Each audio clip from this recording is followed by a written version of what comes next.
dalam kitab Fathul Mu'in ada penjelasan begini, faslun fil jihadi wa huwa fardu kifayatin marratan fi kulli am wa anwa'uhu arba'atun itsbatu wujudillah wa iqamatu syari'atillah wal qitalu fi sabilillah wa daf'u darari ma'sumin musliman kana aw ghaira muslimin bil it'ami wal iksa'i wal iskani wa thamanid dawa'i wa ujratit tamrid.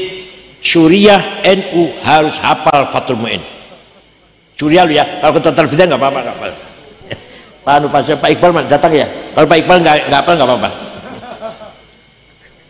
Pasal ini menjelaskan jihad. Waduh, ngeri, biasa kalau bukan jihad ngeri.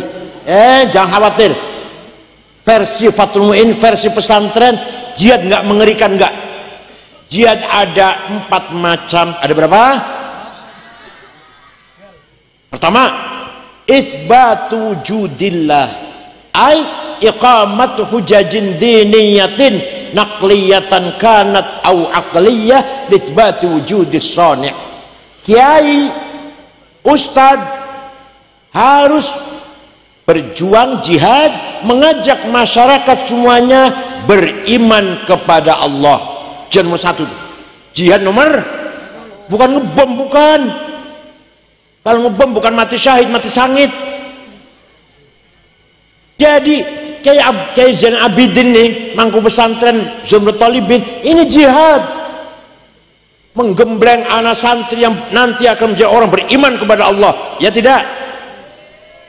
Nah, yang namanya orang beriman itu harus ada dalam hati. Nah, kalau masih kecil boleh jawab Allah itu ada. Kata siapa? Kata ustadz. Boleh, anak masih kecil. Tapi itu syarat mati. Kalau seperti saya ini, udah 72 umur saya, ditanya Allah ada tidak? Ada. Kata siapa? Harus jawab kata saya. Keyakinan dalam hati mau kata ustadz, kata saya dong. Ayo saya tanya, Allah ada tidak? Kata siapa? Namanya iman namanya. Kalau masih katanya anak kecil tuh. Rasulullah Nabi Muhammad benar tidak? Kata siapa? Ada malaikat, percaya tidak? Kata siapa? Quran itu wahyu dari Allah, percaya tidak? Kata siapa? Nanti ada hidup akhirat, ada surga neraka, ada pahala siksa, percaya tidak? Kata siapa? Yang terakhir, semua yang terjadi ini tidak keluar dari takdirnya Allah, baik buruk, kaya, melarat, pangkat atau rendah, sukses atau gagal, semua takdir Allah. Percaya tidak? Kata siapa? Itu namanya kiai berjuang membimbing imannya masyarakat. Jihad nomor 1. Kalau masih ada orang yang penduduk putih ngandong, penduduk ngandong, ada orang masih ragu-ragu dengan wujudnya Allah, kiai ikut bertanggung jawab.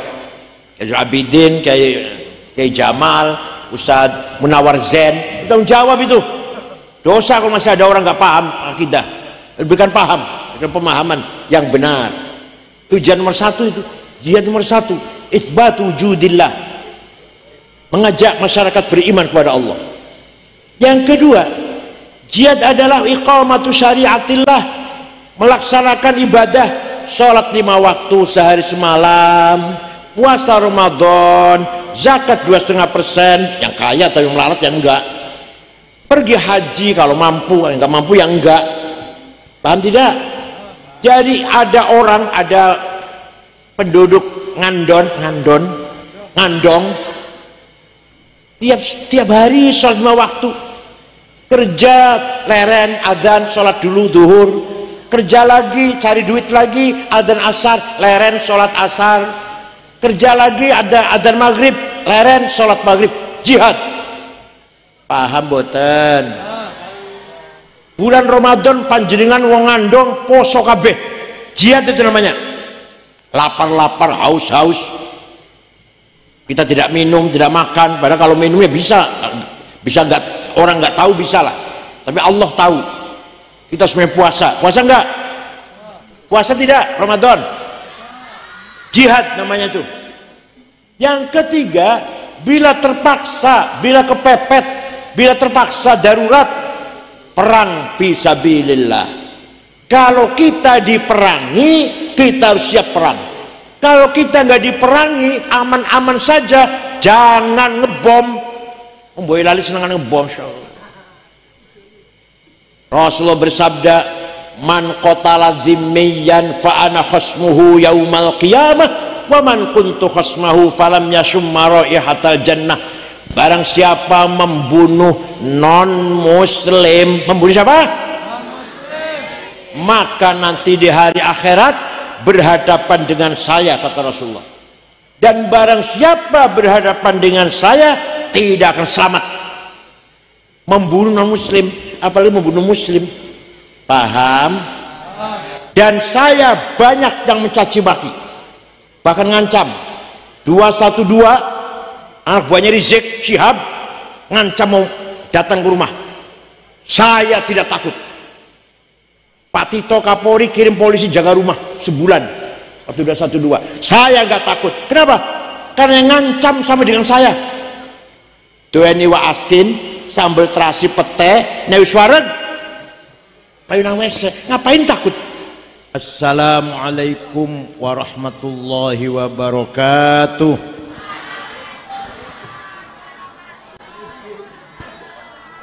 Bismillah, alhamdulillah, wassalatu wassalamu ala sayyidina wa maulana wa habibina wa syafi'ina Muhammad ibni Abdillah wa ala alihi wa sahbihi wa man tabi'a sunnatahu wa jama'atah min yaumina hadha ila yaumil ba'thi wan nahdah. Hadaratil muhtaramin, sadatil ulama wal masyayikh, ashabal ma'ahid, ashabat turukis sufiyah al mu'tabarah, ashabal madaris, hadratis syaikh Kiai Haji Zainal Abidin, musyrif ma'had zumratut talibin, atwalallahu baqa'ah, dukhulna wal ummah, al mukarram Kiai Haji Abdurrahman Suyuti, Kiai Haji Jamaluddin, Kiai Haji Hamid Abdul Hamid, Kiai Haji Habib Masturi, Ketua FKUB, Kiai Haji Iqbal Mulyanto, Ketua PCNU Boyolali, Ketua Yayasan Zainul Talibin, Kiai Haji Ansor Budiono, Pak Camat, Pak Kapolsek, Pak Dan Ramil, Pak Lurah, Pak RW RT, Badan Otonom NU, Ansor Pagar Nusa, Muslimat Fatayat, Ibnu PPNU, Sadati wa Sayyidati, Anisati Ashabi wa Zumalai, Abnai wa Banati, Ayyul Khudur. Alhamdulillah, pada malam hari ini saya bisa silatul arham di tengah-tengah santriwan santriwati pesantren Zumratut Talibin. Mudah-mudahan hadzal multaqa, pertemuan ini mendapatkan ala barakatillah, mendapatkan barokah dari Allah, khususnya untuk saya dan untuk kita semuanya. Ketika Rasulullah masih hidup, ketika Allah masih hidup, oh ya, Akhil Aziz Al Mukarram Ustadz Zaman, apa namanya grupnya, namanya apa? Gandrung Nabi Muhammad SAW. Gak usah nama Arab, nama Jawa aja udah, Islam Nusantara itu. Ketika Rasulullah masih hidup, maka kebenaran ada pada satu orang Rasulullah. sautul haq, suara kebenaran ada pada Rasulullah. Mauqiful haq, sikap kebenaran ada pada Rasulullah.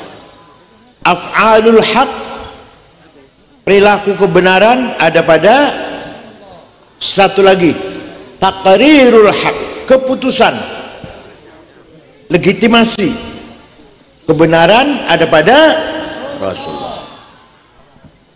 Setelah Rasulullah wafat, beliau meninggalkan dua hal. Satu, sunnahnya. Dua, murid-muridnya, santri-santrinya, para sahabatnya. Sunnahnya terdiri dari perkataannya, namanya sunnah qauliyah. Apa? Kalau ada hadis qala Rasulullah berarti sunnah qauliyah, wajib kita ikuti, harus kita ikuti. Yang kedua, sunnah fi'liyah, perilakunya Rasulullah, caranya sholat, caranya memimpin keluarga, cara bergaul dengan tamu, dengan tetangga, ketika Rasulullah sedang gembira, ketika Rasulullah sedang sedih susah,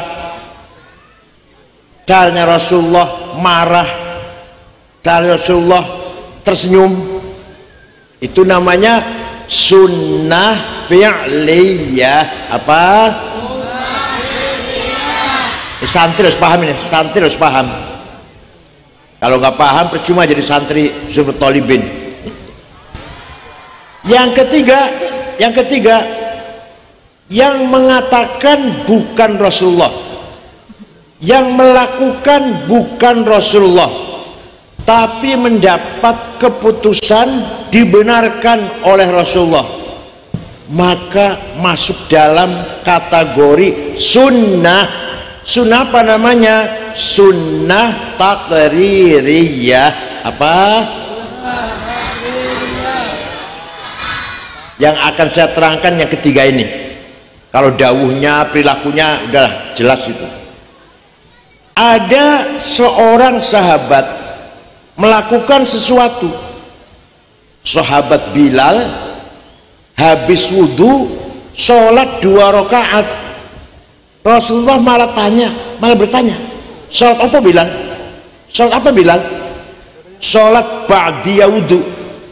Jadi wudhu ada ba'diyahnya. Kalau sholat adzan, sholat fardnya masih jauh, wudhu masih jauh adzannya, sholat ba'diyah wudhu 2 rakaat. Benar Bilal, benar. Maka yang dikatakan oleh Rasulullah diputuskan benar, berarti menjadi sunnah taqririyah. Hal tafhamun? Nah, ada lagi seorang sahabat memuji-muji Rasulullah. Beliau tidak pernah minta dipuji, tidak pernah bayar wartawan agar dipuji, gak pernah bayar radio agar memuji-mujinya atau TV, gak pernah. Tapi ketika ada orang memuji beliau, dibenarkan, tidak disalahkan. Banyak, buktinya banyak. Salah satu yang terkenal sebenarnya ada 4 jilid kumpulan Madaih Nabawiyah, dikumpulkan oleh Syekh Yusuf An-Nabhani. Tapi yang terkenal, ada seorang sahabat namanya Ka'ab bin Zuhair bin Abi Salma. Siapa? Alah, biasanya rodoangan biasanya nyebutnya Toto. Ka'ab masuk masjid, Rasulullah baru saja selesai ngimami sholat subuh. Tiba-tiba si Ka'ab, seorang penyair, memuji-muji beliau, menyanjung-nyanjung beliau di depan orang banyak.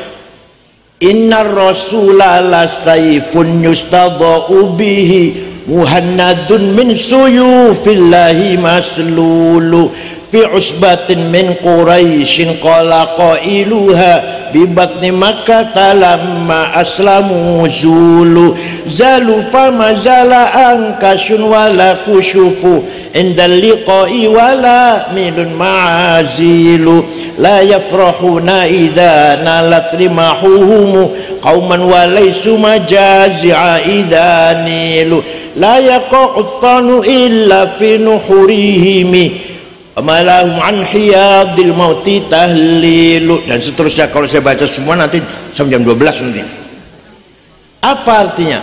Sungguh engkau Rasulullah orang hebat yang sukses memisahkan antara hak dan batil, antara kebenaran dan kesesatan, antara adil dan kezaliman. Engkau datang dari suku Quraisy kota Mekah, diikuti oleh para pengikut yang gagah berani tapi berhati ikhlas dan mulia. Tidak pernah ada rasa takut kalau di medan peperangan, tapi ketika waktu malam hari mereka semua ahli qiyamil lail, yaitu para sahabatnya Nabi. Walhasil Nabi dipuji-puji. Rasulullah tidak berkata begini, jangan muji-muji saya bid'ah, enggak tuh. Jangan muji-muji saya sesat, enggak. Jangan muji-muji saya musyrik, boten. Malah Rasulullah tersenyum, kemudian berarti menerima dipuji kan, tersenyum kok walaupun enggak minta. Kemudian beliau sedang berselimut dengan spray yang lurik-lurik di pasar Boyolali 200.000 Madin Cina dulu. Spray yang bergaris-garis itu ya 200.000 sekitar itu.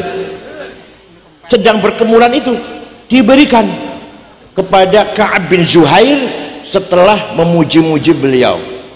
Nah, selimut yang lurik-lurik itu bahasa Arabnya burdah. Apa? Kalau selimut polos bahasa Arabnya batoniyah, muttaqiina ala furushim batainuha bin istabraq. Nanti di surga orang duduk dengan lemek selimut polos dan terbikin dari istabraq. Kalau selimut lurik-lurik bahasanya apa? Burda. Yang tidak percaya, orang Boyolali yang kurang percaya, ayo pergi dengan saya ke Turki, kota Istanbul, masuk museum Topkapi, masih ada burdahnya Rasulullah yang diberikan kepada Ka'ab bin Zuhair setelah mendengar pujian-pujiannya. Masih ada di Turki. Kalau yang nggak percaya, ayo ke Turki bersama saya, tiketnya beli sendiri. Percaya tidak?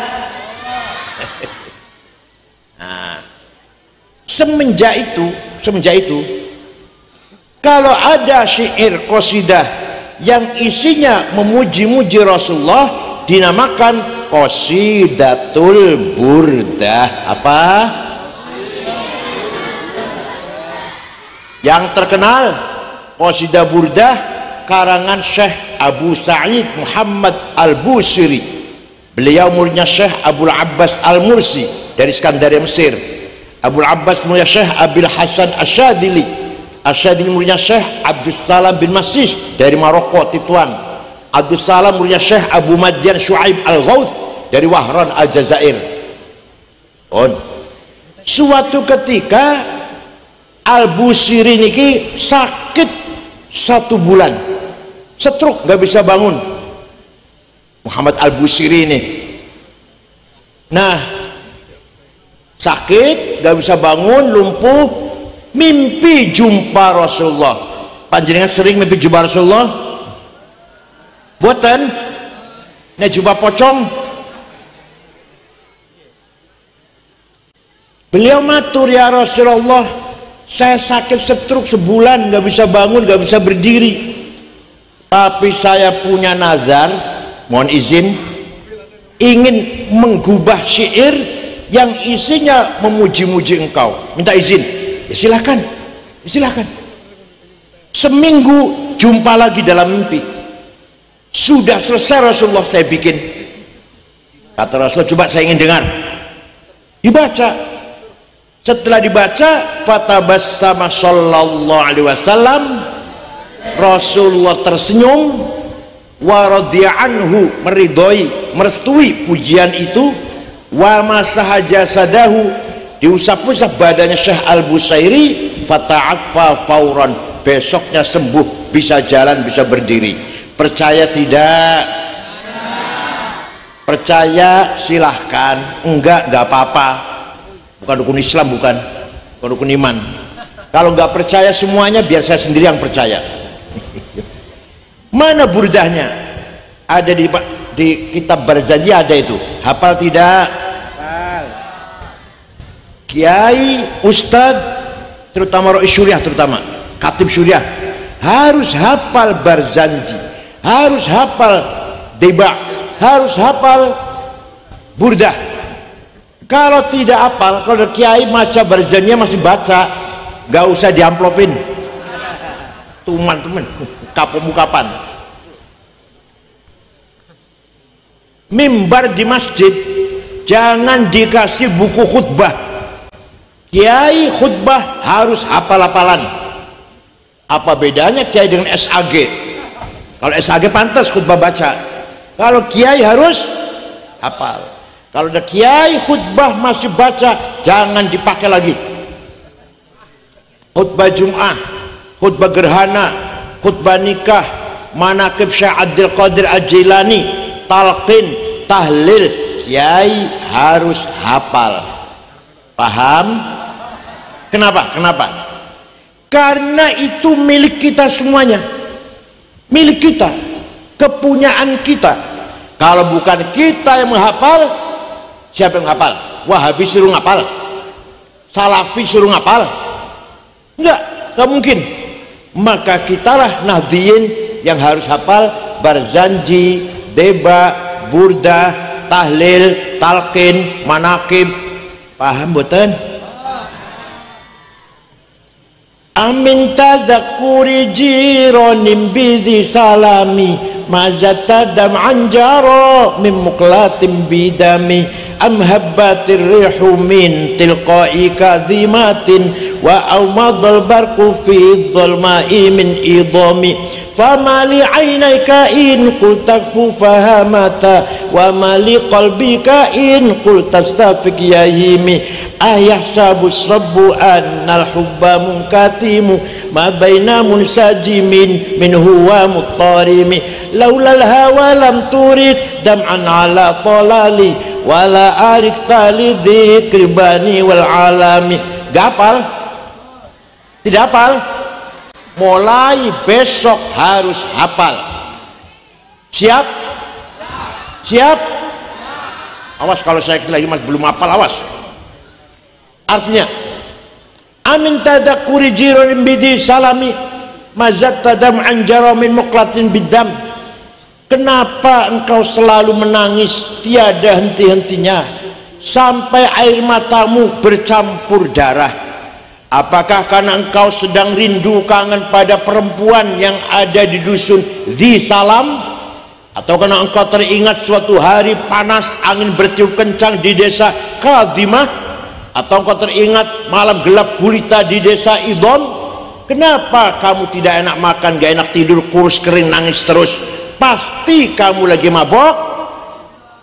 Jawab, pasti kamu lagi mabok? Jawabnya, na'am saro taifuman ahwa fa'arraqani, wal hubbu ya'taridul ladzati bil alami, ya laimi fil hawal udri ma'dziratan minni ilaika walau ansata lam talumi. Naam, memang benar saya lagi mabok cinta seseorang, lagi kangen rindu seseorang, sampai rasa rinduku menjadi penyakit. Tapi kalau kalian tahu siapa yang sedang kurindukan, pasti akan memaklumi. Siapa sih yang sedang kamu rindukan, kamu tangisi? Siapa yang sedang kurindukan, yang kutangisi adalah Muhammadun Sayyidul Kaunaini wa Thaqalaini wal Fariqaini min urbin wa min ajami, nabiyunal amirun nahi fala ahadu abarra fi qawli la minhu wala na'ami huwal habibul ladzi syafa'atuhu li kulli hawli minal awali muta'imi. Wis iku tok ngapal. Da'a ilallahi fal mustamsikuna bihi mustamsikuna bihablin ghairi munfasimi faqan nabiyina fi khalqin wa fi khuluqi falam yudanuhu fi ilmin wala karami. Yang sedang kurindukan, yang sedang kutangis adalah Sayyiduna Muhammad sallallahu alaihi wasallam, Sayyidul Arabi wal Ajam, Sayyidul Insi wal Jin, Sayyidu alamil mulki wa alamil malakut, Sayyidud dunya wal akhirah. Dialah Nabi yang kuharapkan syafaat pertolongannya. Percaya tidak Nabi Muhammad bisa menolong kita? Sudah wafat, percaya enggak? Sudah wafat itu. Percaya tidak? Walau annahum idzalamu anfusahum ja'uka fastaghfirullah wastaghfara lahumur rasul lawajadullaha tawwabar rahima. Orang yang banyak dosanya seperti saya datang ziarah kepadamu Muhammad, istighfar di depanmu, dan Rasulullah pun ikut memintakan juga ACC, memintakan juga agar orang itu diampuni dosanya. Lawajadullah tawwabar rahima, lamnya lam taukid, pasti Allah mengampuni dosanya orang itu. Paham? Jadi panjenengan umroh ziarah teng Madinah istighfar di depan Rasulullah, syaratnya Rasulullah ACC, syaratnya Rasul ikut memohonkan ampun untuk saya juga, untuk kita juga. Allah pasti mengampuni dosa kita.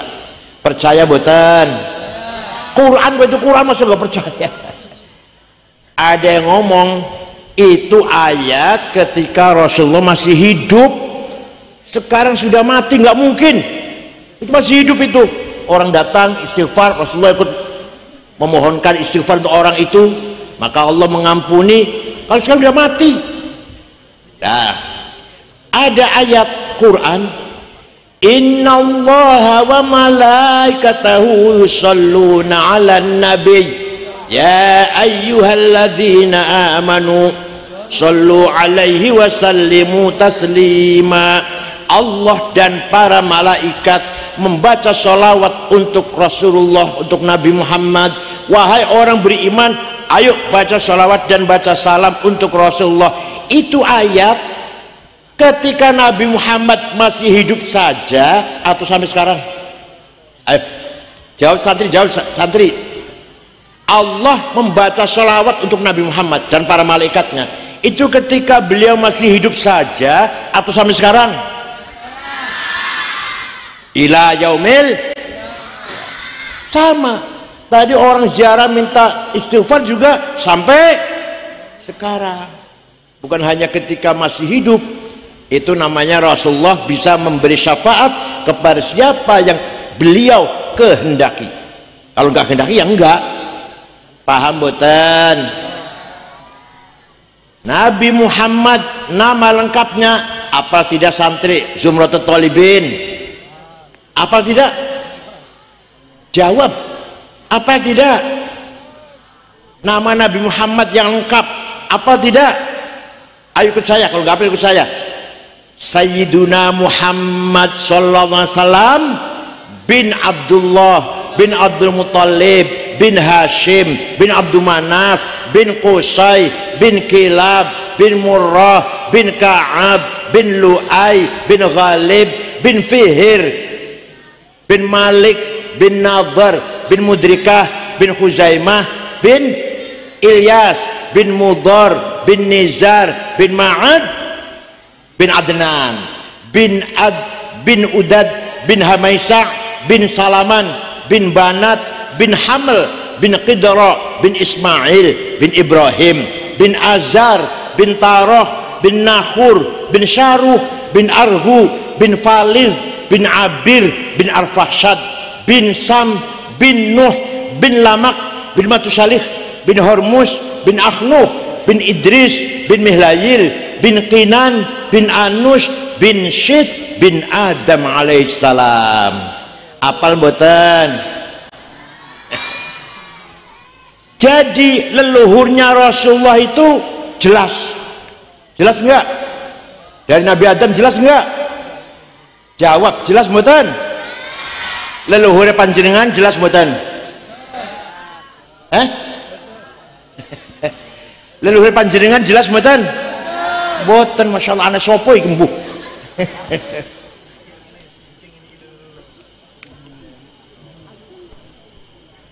Allah menciptakan Nur Muhammad 2000 tahun sebelum menciptakan Nabi Adam. Setelah menciptakan Nabi Adam, Nur Muhammad diletakkan di tulang rusuknya Nabi Adam, terus turun temurun sampai ke keturunannya yang saya sebut namanya tadi. Kemudian dibawa oleh Syekh Abdul Muttalib, kakeknya Rasulullah, mukanya terang bersih. Pindah ke Syekh Abdullah, mukanya terang, masuk ke rahimnya Siti Aminah. Saratun sara nurun nubuwati fi. Ini santri harus hafal nih ya Allah, nggak hafal. Saratun sara nurun nubuwati fi asariri hurarihimul bahiyah wa badar badruhu fi jabini jaddihi Abdul Muttalib wa ibnihi Abdillah atirillahumma qabrul karim. Allahumma salli wa sallim wa barik alaihi.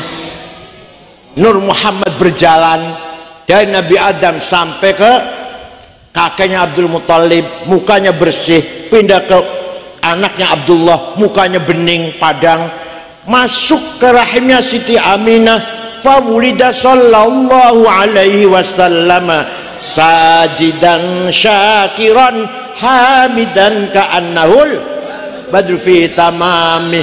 Lahir Nabi Muhammad, mukanya bagaikan bulan purnama. Sallallahu ala Muhammad wasallam, sallallahu ala Muhammad, ya Rabbi salli wasallim. Jadi Allah menjaga Nur Muhammad yang dibawa oleh leluhur tadi, dijaga dari apa? Hafidhul ilah li Muhammadin aba'ahul amjada saunan taraku sifah min adami wa ila abihi wa ummihi. Allah menjaga leluhurnya Nabi Muhammad. Dijaga dari apa? Dijaga tarakus sifah. Tidak ada leluhur Nabi Muhammad yang berbuat zina. Sifah nggak ada. Tadinya saya sebut namanya sama Nabi Adam tadi, tidak ada yang berbuat zina, karena membawa amanah Nur Muhammad. Kalau leluhur kita, wallahu alam itu dijaga apa enggak leluhur kita ini?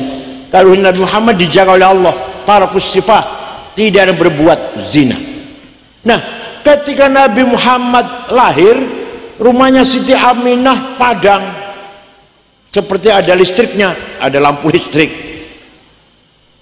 Abu Lahab dari kejauhan melihat rumahnya Aminah padang, kaget. Ada apa itu?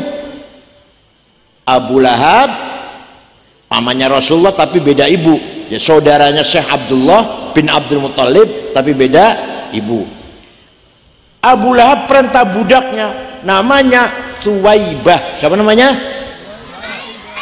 Coba Thuwaibah lihat rumahnya Aminah ada apa kok padang, ada apa ini? Thuwaibah pergi, tidak lama kembali, majikan, bos, Siti Aminah melahirkan bayi laki-laki. Dari mukanya bayi laki-laki itulah datangnya sinar bagaikan bulan purnama dari bayi laki-laki itu. Sudah dikasih nama Muhammad. Abu Lahab gembira karena masih pamannya kan, ponakannya lahir laki-laki, apalagi punya kelebihan sampai bersinar. Thuwaibah, sejak sekarang kamu bukan budak, kamu merdeka, bebas. Saya senang, bersyukur ponakan saya laki-laki lahir namanya Muhammad. Itu nanti di akhirat Abu Lahab kafir pasti masuk neraka. Saya selana Aron pasti masuk neraka. Tapi setiap hari Senin dikeluarkan dari neraka. Selasa masukkan lagi tuh, Selasa, Rabu, Kamis, Jumat, Sabtu, Ahad. Senin diangkat lagi, dikeluarkan neraka. Selasa masukkan lagi selama-lamanya, selama-lamanya. Senin dikeluarkan dari neraka sehari, Selasa masukkan lagi sampai Ahad, selama-lamanya seperti itu. Kenapa?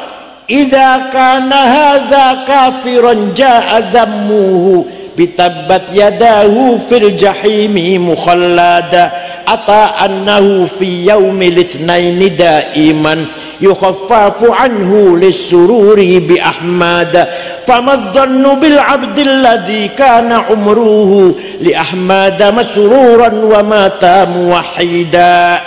Abu Lahab pasti masuk neraka jahim. Sudah dinas dalam surat Tabbat yada abi lahabi wa tab. Tapi ata annahu fil mitsnani daiman yukhaffafu anhu al-'adzab. Setiap hari Senin diangkat dari siksaan neraka. Kenapa? Lisururi bi ahmada, karena gembira dengan lahirnya Nabi. Famadzannu bil 'abdil ladzi kana umruhu. Abu Lahab yang kafir dan senang dengan kelahiran Muhammad hanya sekali, bisa memberikan syafaat setiap hari Senin dikeluarkan dari neraka.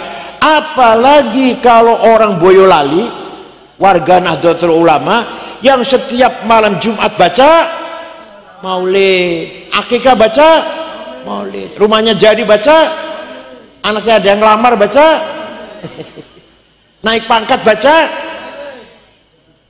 lulus sekolah baca maulid. Apalagi orang Boyolali yang rajin baca maulid, pasti min ahli syafaati Rasulillah sallallahu alaihi wasallam. Abu Lahab yang kafir, yang hanya sekali gembira dengan lahirnya Nabi Muhammad, setiap Senin dikeluarkan dari neraka. Apalagi kita yang selalu baca maulid selama umur-umurnya, selama hidup kita, pasti min ahli syafaati Rasulillah sallallahu alaihi wasallam. Kesimpulannya membaca maulid Nabi itu sunnah. Lupa sudah, Masya Allah. Membaca barzanji, membaca deba, membaca burdah, sunnah. Takririyah, sunnah, bukan bid'ah. Pinter, karena ngomong goblok nanti sambil Gus Miftah nanti. Ayo baca maulid itu takririyah.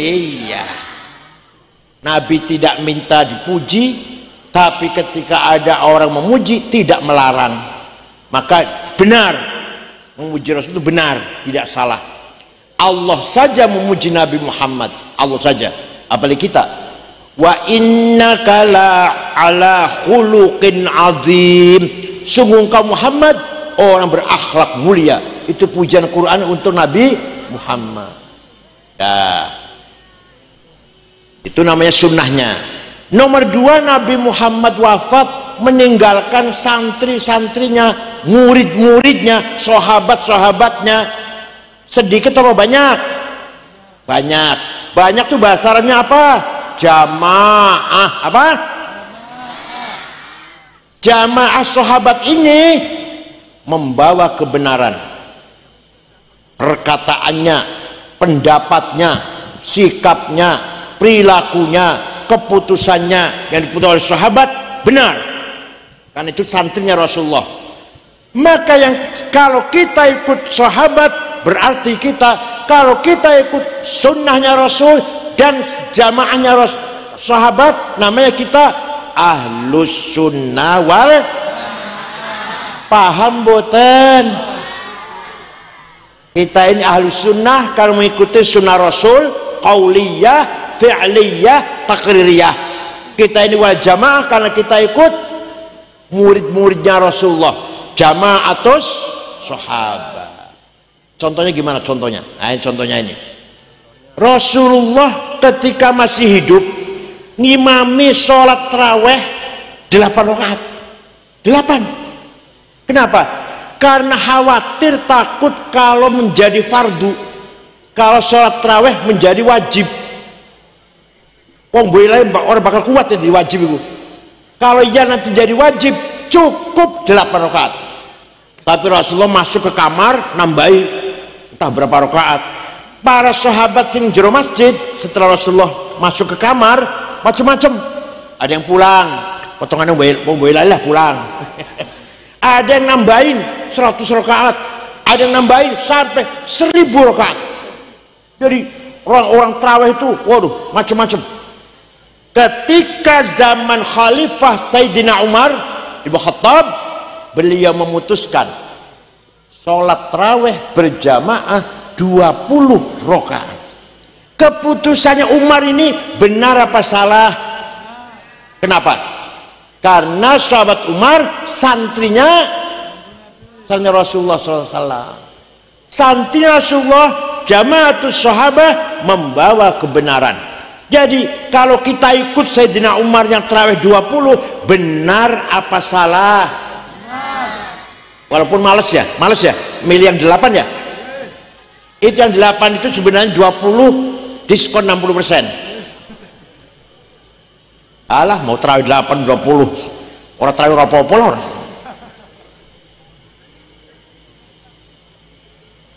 Ada lagi, ketika zaman Rasulullah masih hidup, Quran tidak ditulis.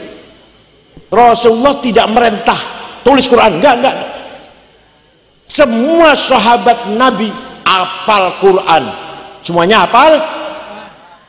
Tidak ada satupun sahabat Nabi yang menulis Quran dengan utuh 30 juz, enggak ada. Ada satu sahabat punya tulisan Baqarah, surat Al-Baqarah.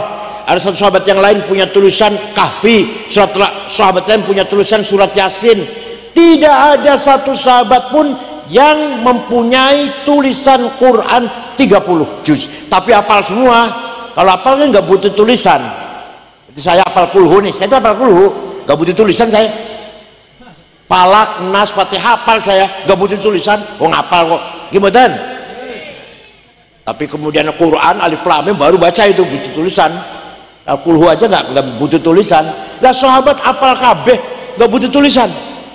Tapi setelah zaman sakwise sahabat Islam semakin meluas, maka Sayyidina Abu Bakar, Khalifah Abu Bakar memutuskan bahwa Quran harus ditulis.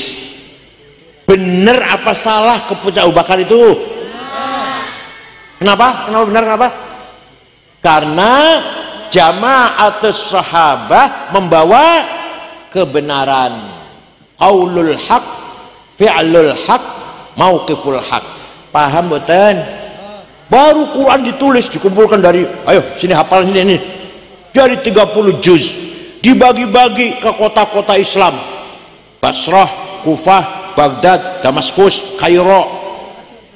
Lama-lama orang baca Quran bertentangan, berselisih sangat tajam. Orang Kufah baca Qurannya beda orang Basrah, orang Basrah beda orang Damaskus, orang Baghdad.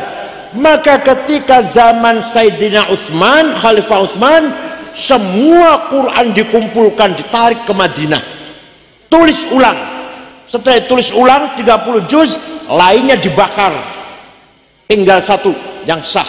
Kemudian dibagi-bagi ke kota-kota, sampai sekarang namanya Mushaf Utsmani.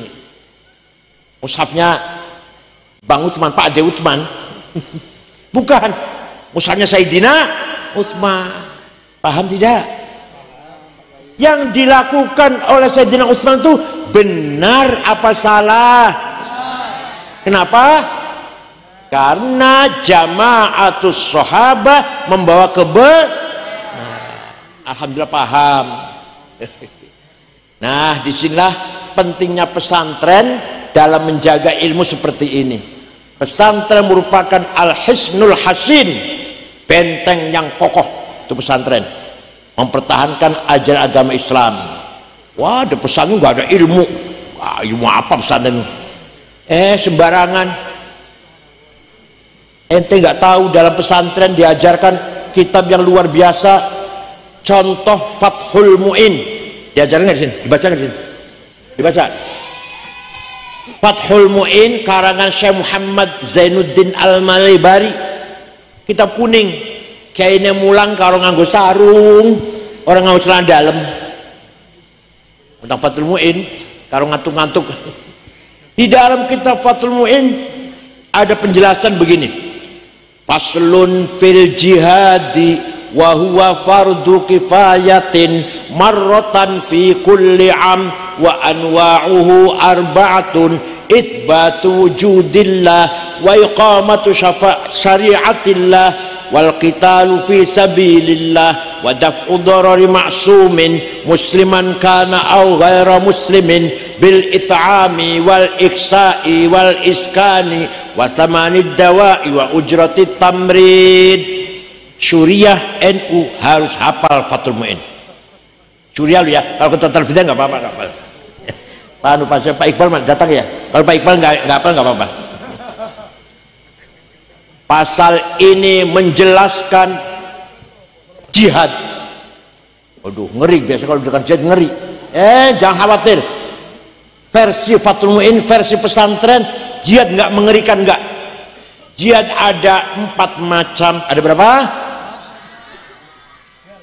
Pertama, itsbatu wujudillah, ay iqamatu hujajin diniyatin naqliyatan kanat au aqliyah itsbatu wujudis shani'. Kiai, ustad harus berjuang jihad, mengajak masyarakat semuanya beriman kepada Allah. Jihad nomor 1. Jihad nomor, bukan ngebom, bukan. Kalau ngebom bukan mati syahid, mati sangit. Jadi kayak Zain Abidin nih, mangku pesantren Zumrut Talibin, ini jihad. Menggembleng anak santri yang nanti akan menjadi orang beriman kepada Allah. Ya tidak? Nah, yang namanya orang beriman itu harus ada dalam hati. Nah, kalau masih kecil boleh jawab Allah itu ada. Kata siapa? Kata ustadz. Boleh, anak masih kecil. Tapi itu syarat mati. Kalau seperti saya ini, udah 72 umur saya, ditanya Allah ada tidak? Ada. Kata siapa? Harus jawab kata saya. Keyakinan dalam hati mau kata ustadz, kata saya dong. Ayo saya tanya, Allah ada tidak? Kata siapa? Namanya iman namanya. Kalau masih katanya anak kecil tuh. Rasulullah Nabi Muhammad benar tidak? Kata siapa? Ada malaikat percaya tidak? Kata siapa? Quran itu wahyu dari Allah, percaya tidak? Kata siapa? Nanti ada hidup akhirat, ada surga neraka, ada pahala siksa, percaya tidak? Kata siapa? Yang terakhir, semua yang terjadi ini tidak keluar dari takdirnya Allah, baik buruk, kaya, melarat, pangkat atau rendah, sukses atau gagal, semua takdir Allah. Percaya tidak? Kata siapa? Itu namanya kiai berjuang membimbing imannya masyarakat. Jihad nomor 1. Kalau masih ada orang yang penduduk putih ngandong, penduduk ngandong, ada orang masih ragu-ragu dengan wujudnya Allah, kiai ikut bertanggung jawab. Kayak Abidin, kayak Jamal, Ustadz Munawar Zain, bertanggung jawab itu. Dosa kalau masih ada orang nggak paham akidah, berikan paham, berikan pemahaman yang benar. Tujuan nomor 1 itu, jihad nomor 1, isbatu wujudillah, mengajak masyarakat beriman kepada Allah. Yang kedua, jihad adalah iqamatu syariatillah, melaksanakan ibadah, sholat 5 waktu sehari semalam, puasa Ramadan, zakat 2,5%, yang kaya tapi melarat yang enggak, pergi haji kalau mampu, yang enggak mampu yang enggak. Paham tidak? Jadi ada penduduk ngandong tiap hari sholat 5 waktu, kerja leren adzan sholat dulu zuhur, kerja lagi cari duit lagi adzan asar leren sholat asar, kerja lagi ada adzan maghrib leren sholat maghrib, jihad. Paham boten? Bulan Ramadan panjenengan wong ngandong poso kabeh, jihad itu namanya. Lapar-lapar, haus-haus, kita tidak minum, tidak makan. Padahal kalau minumnya bisa nggak, orang nggak tahu bisa lah, tapi Allah tahu. Kita semuanya puasa nggak? Puasa tidak? Ramadan, jihad namanya itu. Yang ketiga, bila terpaksa, bila kepepet, bila terpaksa darurat, perang fisabilillah. Kalau kita diperangi, kita harus siap perang. Kalau kita nggak diperangi, aman-aman saja, jangan ngebom. Boyolali senang ngebom. Rasulullah bersabda, man qatala dhimmiyan fa ana khasmuhu yaumal qiyamah wa man kuntu khasmahu falam yashumma raihatal jannah. Barang siapa membunuh non muslim, membunuh siapa?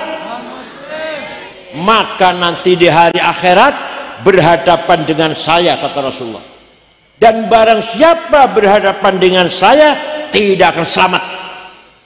Membunuh non muslim, apalagi membunuh muslim. Paham? Wala tasubbul ladzina yad'una min dunillah fayasubbullaha adwan bighairi ilm kadzalika zayyana likulli ummatin amalahum thumma ila rabbihim marji'uhum fayunabbi'uhum bima kanu ya'malun. Jangan mencaci maki non muslim. Quran ini dengar enggak? Jangan caci maki. Masing-masing umat punya kebanggaannya. Kadzalika zayyana likulli ummatin amalahum. Masing-masing umat punya kebanggaannya, agamanya, cara beribadatnya, budayanya, seninya, bahasanya. Jangan dihina, jangan. Kita orang Islam gak boleh menghina orang Kristen, Katolik, Hindu, Buddha. Kita orang Islam gak boleh menghina cara ibadahnya mereka. Kita orang Islam tidak boleh menghina tempat ibadatnya mereka. Paham boten? Dakwah ngajak boleh, tidak boleh dengan cara menghina, nggak boleh. Yang keempat, wadaf'u dharari ma'sumin musliman kana aw ghaira muslim. Apa artinya? Warga masyarakat Boyolali, muslim atau non muslim, kata Fathul Mu'in, asalkan orang itu orang baik-baik, bukan penjahat, harus dilindungi. Hidup di Boyolali aman, tentram, damai, nggak ada rasa takut, nggak ada khawatir, muslim atau non muslim. Paham?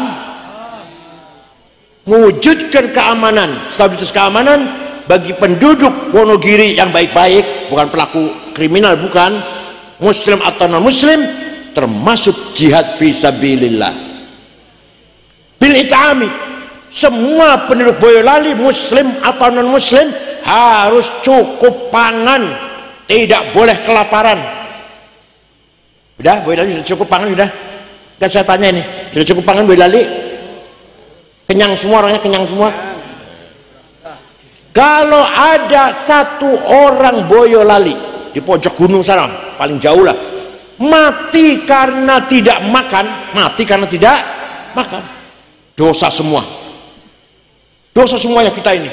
Tapi nomor satu yang paling pertama dosa bupati, nomor dua Kapolres, nomor tiga anggota DPRD, Nomor 15 ketua NU. Jangan sampai ada orang satupun muslim atau non muslim yang mati kelaparan. Dosa semua kita ini. Paham boten? Yang kedua, wal iksai pakaian. Semua orang Boyolali harus cukup pakaian, cukup sandang. Agama Islam memerintahkan kita sholat pakaiannya harus bersih, suci. Berarti kita tidak boleh, tidak mungkin sarung cuma satu, baju cuma satu. Pergi ke comberan, pergi pasar, pergi kuburan, pergi WC, pergi sholat gitu, sarungnya cuma satu. Najis jelas. Oleh karena itu orang Islam harus punya sarung minimal 7. Berapa? Punya baju 7. Berapa? Punya kaos dalam, celana dalam, sandal, kopiah. Sehari harus ganti. Ya Allah. Kalau cuma sarung punya satu, nggak mungkin suci itu. Habis dari kecomberan, WC, kuburan, pasar, sana ada anjing, ada apa. Orang Islam harus berpakaian yang cukup.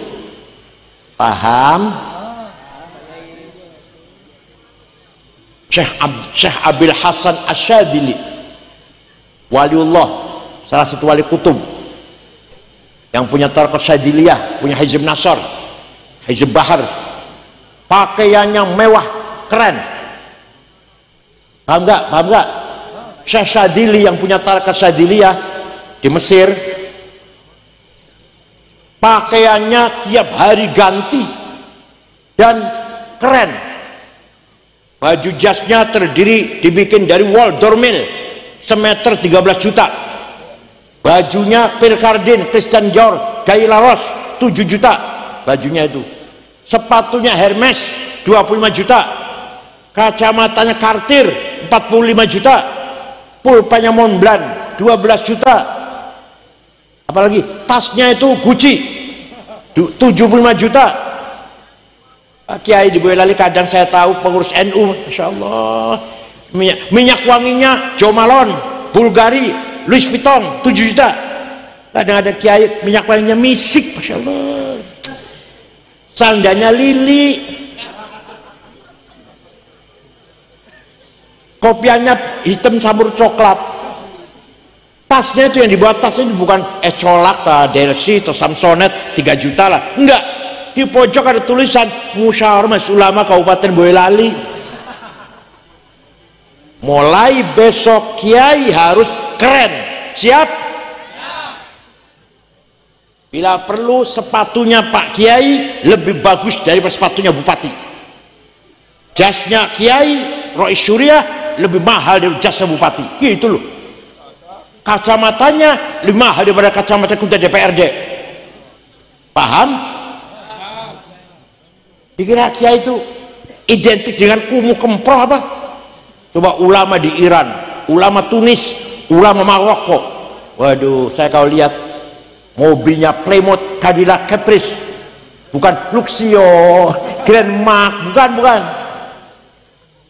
Kalau makan di restoran yang mewah, ulama itu di Iran, Tunis, dan mana Turki juga, Turki dan Maroko. Ya Allah, kapan Indonesia tuh kiai-kiai NU mewah gitu loh.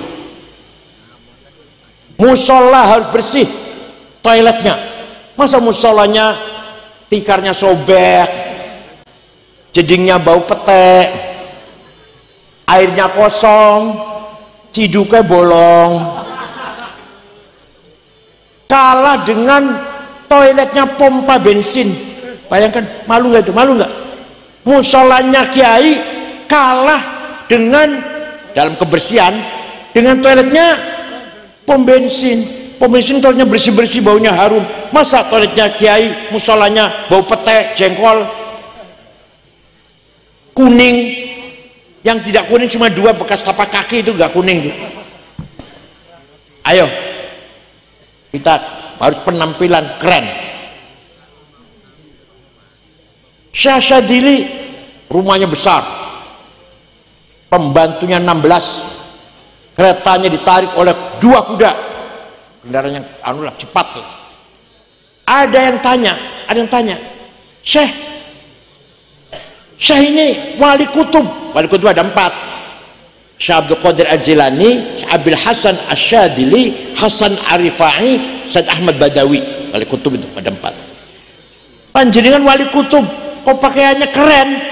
Apa jawabnya? Libasi yakul, pakaianku sing larang keren ini iso ngomongnya terus pundi? Ayyuhan nas ana ghani fala tarhamuni. Wahai masyarakat, saya kiai kaya, gak usah kamu amplopin. Itu penampilannya mewah sebab itu artinya saya kiai kaya, gak usah kamu kasih amplop. Tapi kalau ada kiai yang nyemprul itu apa? Menyedihkan, itu pakaiannya ngomongnya ayyuhan nas ana fakir farhamuni. Wahai masyarakat, saya kiai kaya, farhamuni, harus diamplopin masyarakat. Paham boten? Mulai besok kiai ustadz harus kaya, harus keren. Sayyidina Utsman kaya raya. Sayyidina Utsman sahabat yang pasti masuk surga. Sahabat yang sudah dikasih tahu kamu pasti masuk surga ada 10. Al-Ashar al-Bashir bil Jannah ada 10. Abu Bakar, Umar, Utsman, Ali, Sa'ad, Sa'id, Talha, Zubair, Abdullah bin Auf, Amir bin Jarrah. Sudah dikasih tahu kamu surga. Sayyidina Utsman yang sudah pasti masuk surga pernah sedekah gandum gak dihitung, yang jelas diangkut dengan 700 onta. Kalau di sini barangkali 700 gerobak, 700 cikar. Kaya dan loman.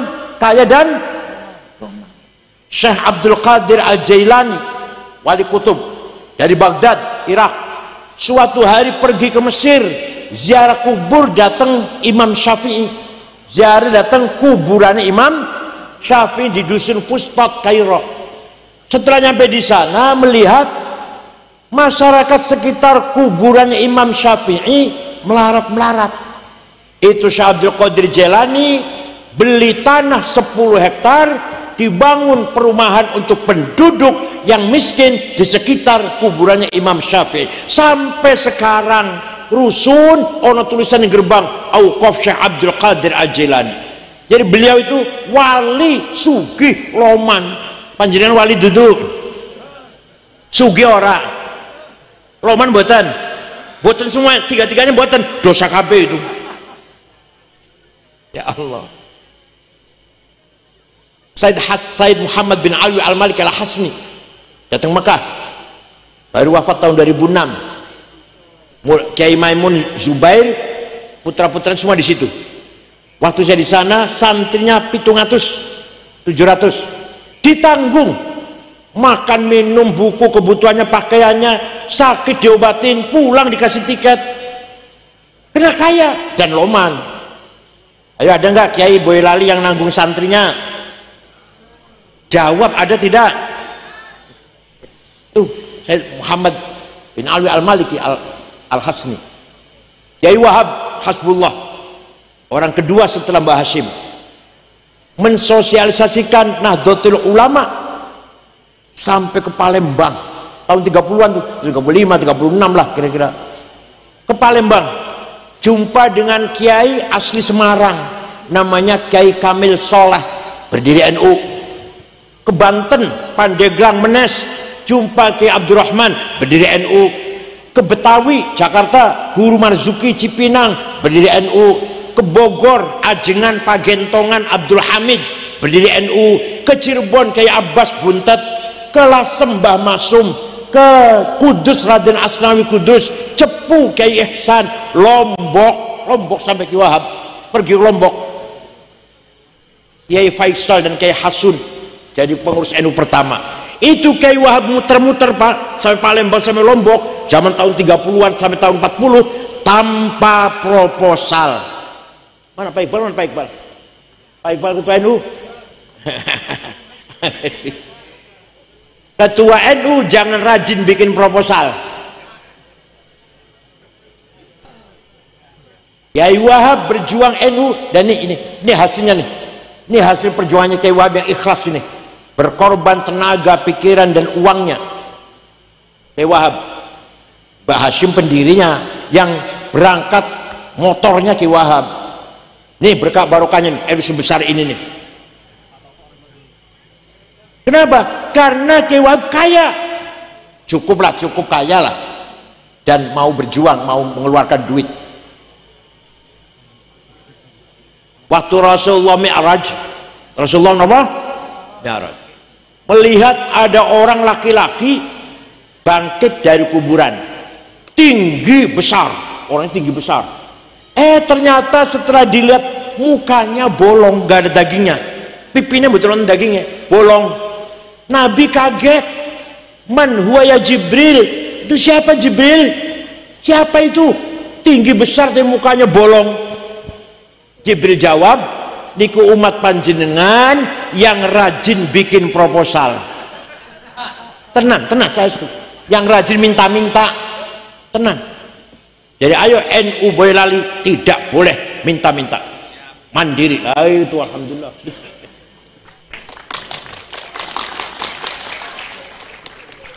Usahakan punya sumber keuangan yang bisa menutupi kebutuhan aktivitas cabang. Itu jangan sedikit minta sumbangan, apalagi kepada pemerintah. Rendah nanti NU itu kalau minta bantuan pada pemerintah. Jangan, mandiri, siap. Begitu pula pesantren Zumratul Talibin, usahakan jangan minta sumbangan pada siapa-siapa, mandiri sendiri. Kita harus kaya. Wal yakhshal ladzina law taraku min khalfihim dzurriyyatan dhi'afan khafu 'alaihim falyattaqullaha wal yaqulu qawlan sadida. Ini Quran ini apa artinya? Jangan sampai kamu mati meninggalkan dzurriyyah, anak cucu yang melarat. Usahakan kamu mati punya harta yang dinikmati oleh ahli waris, anak cucu. Artinya apa? Ini perintah Allah. Perintah Allah ini, jangan sampai kamu mati meninggalkan anak cucu yang diafan melarat. Harus kita mati, anak cucu kita sejahtera mewarisi harta kita. Artinya kita harus kaya. Jadi kaya itu wajib, melarat itu dosa. Ayo, kaya itu melarat. Awas kalau saya lagi masih melarat, awas. Begitu pula pinter. Dalil apal kabeh dalil. Thalabul ilmi faridatun ala kulli muslim. Pinter itu wajib. Kalau pinter wajib berarti bodoh dosa. Bodoh dosa. Dikira nggak dosa apa? Udah melarat, bodoh. Ya dosa dua itu udah. Satu lagi, kita harus menang, tidak boleh kalah. Itu Allah yang perintah. Wala tahinu wala tahzanu wa antumul a'launa in kuntum mu'minin. Kamu jangan kalah, kamu jangan di bawah. Wa antumul a'lau, kamu harus di atas. Pemimpin, direktur, kepala, ketua, komandan. Paham betul? Maka artinya kita harus menang. Kalau kalah dosa. Menang itu wajib, kalah. Paham betul? Bukan berarti saya ngomong begini mengurangi ibadah, tidak. Saya sendiri jam 3 bangun, ini panjenengan jam 1, jam 2 monggo lah, lebih bagus dari saya lah. Saya jam 3 bangun, tahajud, istighfar ping 100, sholawat ping 1000, maca surat alif lam mim sajdah sepisan, yasin sepisan, waqiah ping 3, tabarok ping sepisan. Tekan subuh niku, dewi subuh niku. Asal ajeg jam 3 menapa ora sejam loro wis lah. Bukan berarti kita ngomong harus kaya, harus menang tuh, lupa ibadah. Jam 3 bangun tahajud sampai subuh. Subuh salat subuh, bar subuh golek duit yang rajin. Masa konglomerat cuma mereka saja? Nah, ini naga cuma 9. Ayo ciptakan naga dari Boyolali ke 10. Siap? Ada naga 10. Nomor 10 dari coba orang kaya Indonesia itu 50 orang. Nomor 1 Prayogo Pangestu, duitnya 1.150 triliun. Setriliun 1.000 miliar, semiliar 1.000 juta, sejuta 1.000. Alah. Nomor 2 Budi Hartono yang punya BCA, punya Rokok Jarum, 950 triliun. Nomor 3 Eka Cipta Sinarmas, 750 triliun. Nomor 4 Antoni Salim, anak Lim Swilyong. Nomor 39 Haji Roshid. Nomor 40 Haji Muhammad Bayu. Saya cari orang NU Boyolali nggak ada. Madrais ta, Solikin ta, nggak ada. Ayo kita harus kaya. Siap? Ibadah, cari itu ibadah. Bangun pesantren pakai uang, operasional NU pakai uang, madrasah pakai uang, pondoknya anak pakai, lakoni rukun Islam wajib, rukun itu haji pakai uang, hormati tamu, perintah Rasulullah kita harus hormat pada tamu, pakai uang, nulung fakir miskin, nulung tetangga yang kesusahan pakai. Oleh karena itu orang NU harus kaya. Harus apa? Walaqad katabna fi zaburi min ba'di dzikr annal arda yarithuha ibadiyas solihun. Saya tetapkan kekayaan alam ini untuk hamba-hambaku yang soleh.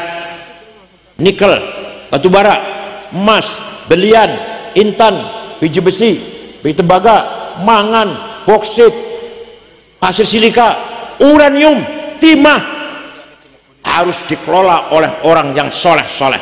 Paham boten?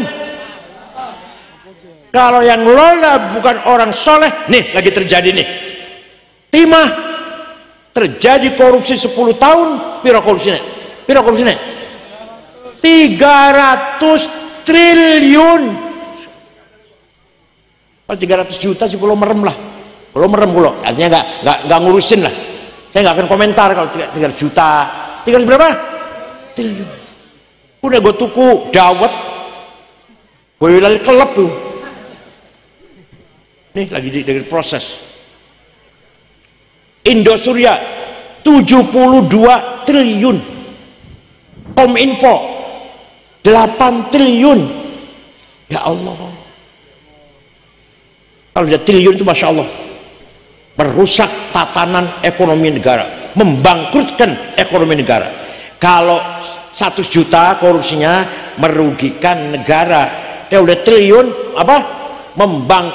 Wa yas'auna fil ardi fasada innama jazaa'ul ladzina yuharibuna Allah wa rasulahu wa yas'auna fil ardi fasada ay yuqattalu aw yusallabu aw tuqatta aydihim warjuluhum min khilaf aw yunfau minal ard. Orang yang merusak tatanan kehidupan dengan korupsi yang luar biasa, apa balasan, apa sanksinya?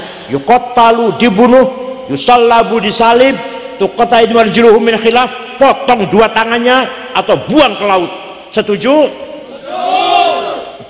Kalau korupsi 100 juta, 200 juta, jadi penjara lah, pirang berapa tahun.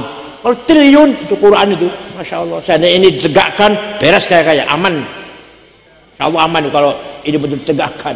Yas'auna fil ardi fasada, menghancurkan kehidupan. Kalau triliunan itu sanksinya kata Al-Quran, dibunuh, yuqattalu, au salabu, disalib, au tuqatta aydihim min khilaf, potong 2 tangan 2 kaki, au yunfaun ard, dibuang dari bumi, buang ke laut.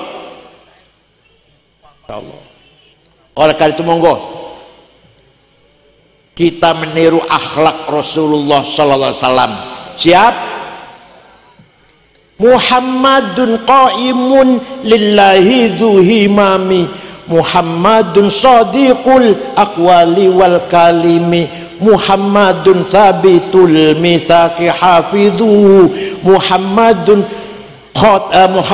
tayyibul akhlaqi wasyiyami. Nabi Muhammad orang yang selalu jujur, sidik, tidak pernah bohong. Jangan anggap masalah sepele bohong itu. Ada yang ngomong yang wajib sidik jujur Nabi Muhammad, nabi awake dhewe dudu nabi. Jadi jangan dianggap sepele masalah sidik jujur. Sidik hilang, minyak goreng hilang. Sidik hilang, korupsi merajalela. Sidik hasilnya hilang. Paham betul? Paham betul? Gara-gara sidik hilang, kejujuran hilang, korupsi sampai triliunan nih. Gak usah negara deh, rumah tangga, suami tidak jujur ribut, ngebetan. Istri tidak jujur, suami ribut. Asal keluarga saja. Kira-kira banyak mana yang nggak jujur ya? Yang sering tidak jujur banyak mana? Suami apa istri?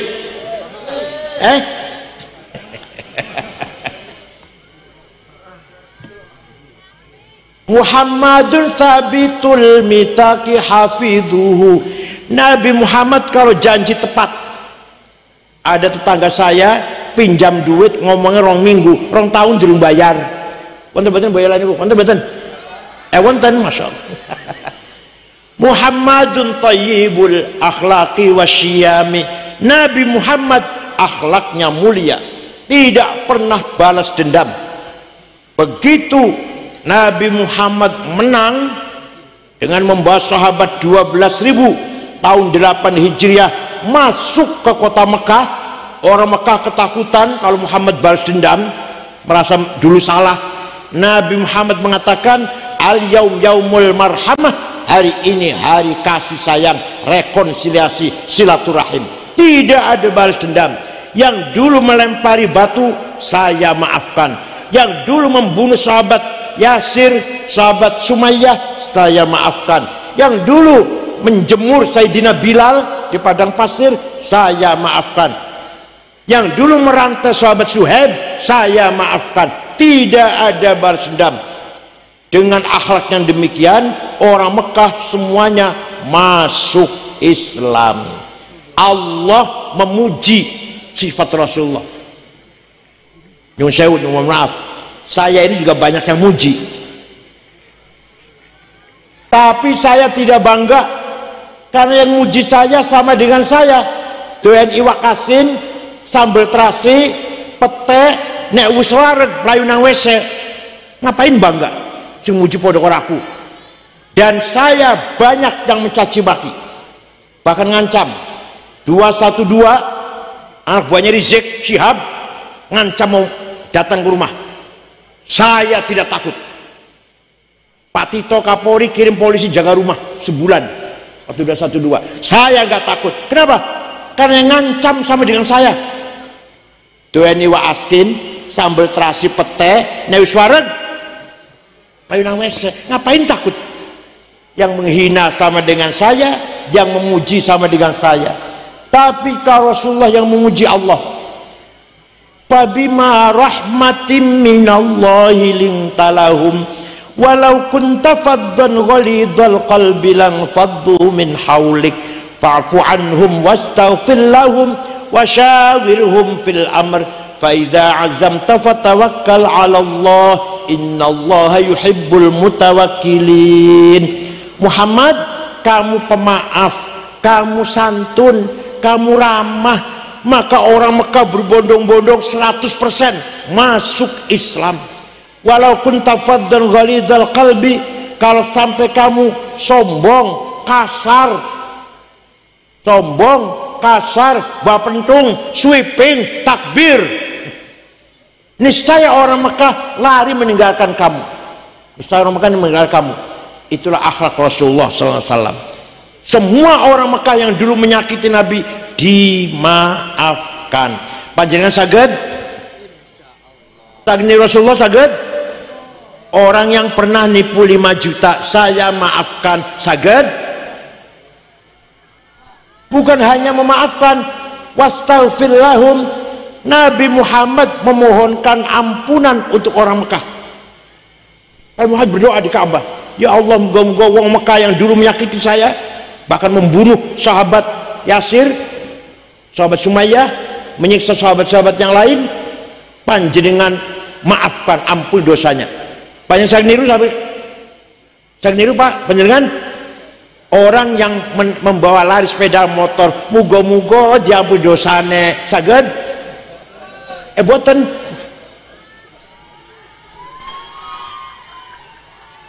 Maka kalau dakwah Islam dengan ramah, dengan santun, orang akan simpati masuk Islam. Tapi kalau dakwah Islam dengan kasar, mencaci maki, sombong, orang akan lari dari agama Islam. Paham boten? Mudah-mudahan Mbah Zuhdi Hasan Allah rahamuh, mudah-mudahan sekarang berada di fi maq'adi sidqin 'inda malikin muqtadir, duduk di tempat duduk namanya maq'ad siddiq, di sebelahnya Allah, di sisi Allah. Mudah-mudahan amal solehnya Mbah Zuhdi diterima Allah, kekhilafannya, kelupaannya diampuni oleh Allah. Innaka ghafurur rahim. Dan pesantren Zumratul Talibin insyaallah daimun ya ila yaumil qiyamah, akan selalu ada sampai hari kiamat. Syukron wa dumtum fil khairi wal barakati wan najah, wallahul muwaffiq ila aqwamit thoriq. Wassalamu alaikum warahmatullahi wabarakatuh.